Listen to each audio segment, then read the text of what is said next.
इस वीडियो में हम जिस ड्रग का रिव्यू करने जा रहे हैं उसका नाम है एलआरबी। एलआरबी एक्चुअली इसका ब्रांड नेम है और इसमें जो ड्रग यूज हुआ है उसका नाम है बेटामेथासोन टेबलेट्स।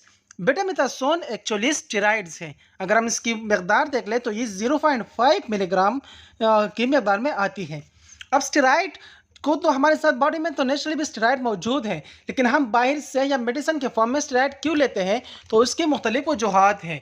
यानी कि हमारे साथ कुछ कंडीशंस होती हैं, जैसे कि हमारे साथ डर्मेटोलॉजिकल कंडीशन होती है, हमारी स्किन में इन्फेक्शंस होती है या स्किन में प्रॉब्लम्स आती हैं, जैसे कि एक्नीज वगैरह का हो जाना, ब्रूजेस का हो जाना, स्किन में चाले पड़ जाना। तो इसी कंडीशन में हम एलआरबी को यूज़ करते हैं। या हमारे साथ एक कंडीशन होता है टेनोसाइनोसाइटिस। टेनोसाइनोसाइटिस हमारे साथ एक कंडीशन होता है जिसमें हमारे रेस्ट इन्फ्लेमेशन होती है, यानी कि हमारी जो कलाई है उसमें सूजन पड़ जाती है, उसमें किस्म की बहुत ज़्यादा दर्द महसूस होती है। तो उसके लिए भी हम एलआरबी को इस्तेमाल करते हैं। इसके अलावा ऑस्टियोआर्थराइटिस में या रिमेटॉइड अर्थराइटिस में, यानी कि जोड़ों के जब इन्फ्लेमेशन होती है, इसमें सूजन पड़ जाती है, या बोन्स की में जब इन्फ्लेमेशन होती है, तो उन्होंने उन कंडीशन में भी हम एलआरबी को इस्तेमाल करते हैं। साथ में कंडीशन होता है मल्टीपल स्क्लेरोसिस, यानी कि हमारे ब्रेन का कुछ एरिया डैमेज होता है, तो इसके लिए भी हम बेटामेथासोन का ही यूज़ करते हैं।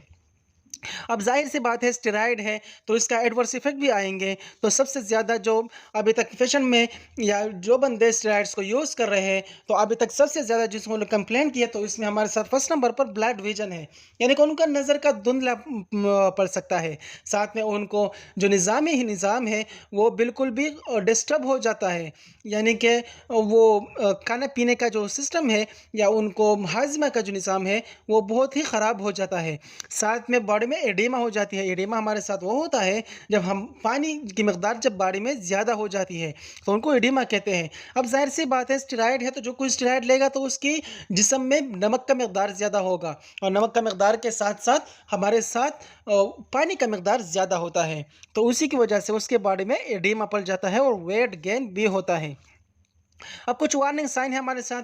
जिन जिन बंदों को बेटामेथासोन से एलर्जी है या वो हाइपर सेंसिटिव है तो उन्होंने बेटामेथासोन या एलआरबी को कभी भी यूज़ नहीं करना, क्योंकि सीवियर कॉम्प्लिकेशंस आ सकती है।